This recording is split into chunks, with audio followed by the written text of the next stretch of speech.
به هزار توی خاطرات خوش اومدید. جایی که زندگی یک پیرمرد رو از امروز تا اولین روز نفس کشیدنش مرور میکنیم.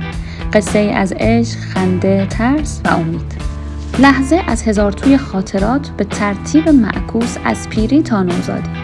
هر صفحه این آلبوم یک ضربان قلب بود. حتی وقتی بیمار بود هنوز هم زیباترینم بود. بازی با نوه هام دوباره حس جوونی رو بهم داد.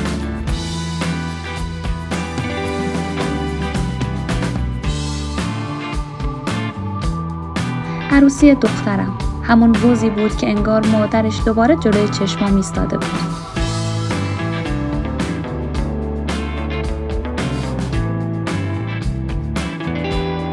خنده خانوادم توی پارک آهنگ مورد علاقه زندگی من شده.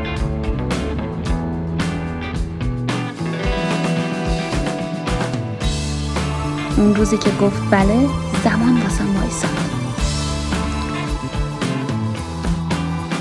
اولین روز کار، هیچی نمیدونستم، فقط لبخند میزدم. دانشگاه، کتاب و قهوه و یه عالم حس آزادی.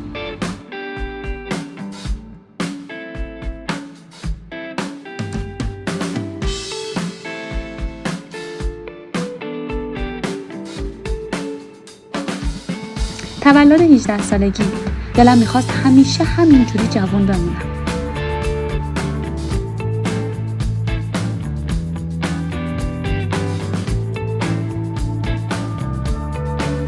اولین عشق، دستام بیشتر از گلها میلرزیدن.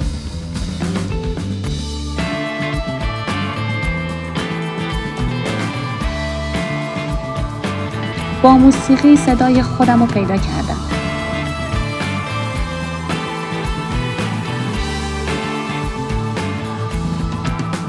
سگ خونگیمون فقط یه حیوان نبود، بهترین رفیقم بود.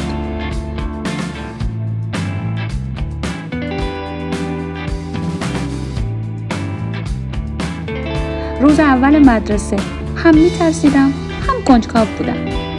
دوچرخه قرمزم باعث شد حس کنم هیچی جلومو نمیتونه بگیره.